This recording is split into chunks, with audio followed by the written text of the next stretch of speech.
Yan, magandang umaga, magandang tanghali, magandang hapon, magandang gabi sa lahat ng ating kaaraw-araw Wi-Fi client.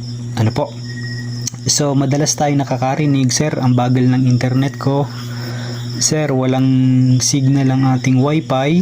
So, ituturo ko lang po dito sa video ito yung parts ng ating makikitang mga device sa loob ng ating bahay. Then, kung paano yung tamang pag-reboot. Then minor troubleshooting o mga mabilisang pag-aayos na pwede naman natin gawin lang sa ating mga bahay. So kadalasan ito ang ating makikita, ito yung setup natin, may router, and then ito po yung Uno na tinatawag, GPON or iPhone Uno. Iba't ibang klase po yan, pero kadalasan ganito po yung gamit namin. Pwedeng square lang siya or rectangle na kulay puti.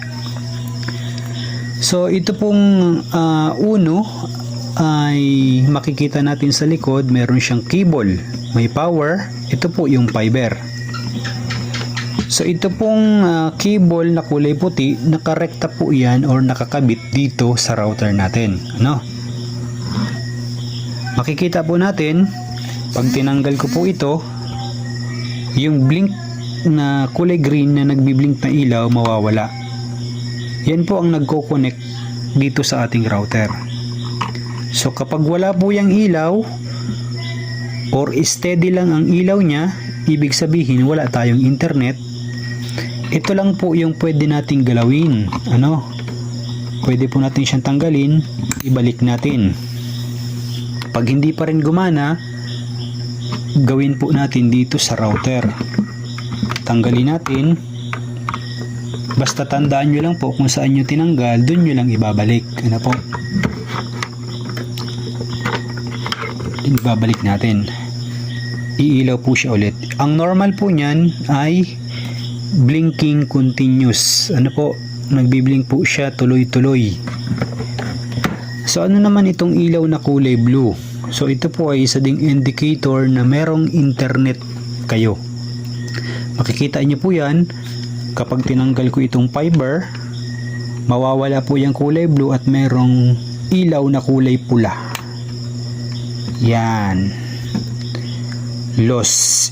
Ang ibig sabihin naman po niyan, pwedeng may problema itong ating Uno. Pwede ring may putol yung ating fiber line na nakakabit sa ating bahay o papunta galing sa poste papunta sa ating bahay. Yan ang ibig sabihin niyan. Ang normal po niyan dapat kulay blue. Ayan, steady kulay blue. Ito po ang nagbi-blink. So minsan bumabagal ang ating internet, ay ito po ang ating gagawin. Sa ating router, makikita nyo sa likod itong power. Bubunutin nyo po yan 10 seconds. Tapos ibalik nyo rin po siya. Bunot, balik. Meron po kayo makikitang reset dito. Ito yung pindutan, button. Huwag nyo pong gagalawin yan kasi yan po ay reset. Iba po ang reset sa reboot. Pag ni-reset nyo po yan, pag pinindot nyo yan, mawawalan kayo ng internet. So pag na-reboot nyo na po ito, pwede nyo rin pong i-reboot ito. Ito. Hugutin nyo lang yan. Tigas. Yan, balik. Pagbalik nyo at walang ilaw, pwedeng napindot nyo po ito. Pindutin nyo lang siya ulit. Ayan. So ganun lang po yung way ng reboot. Hugot lang nitong power na to at nitong power na to. Hindi po dito sa saksak. Huwag po dyan. Dito sa likod at dito sa likod. So ayun lamang po pag reboot, then parts. Ito, router. Ito po yung tinatawag na Uno. Kapag wala kayong internet at makikita nyo yung ating LAN ay walang ilaw tulad nyan, or steady lang yung ilaw, ang pwede nyo pong galawin itong tinatawag na patch cable or UTP cable. Pwede nyo po yung hugutin, huwag po kayong matakot. Ano po, yan, may pindutan lang po yan dito. Press nyo lang yan, tapos hila. Then pag ikakabit nyo po, ay didiinan nyo lang ng konti. Yan.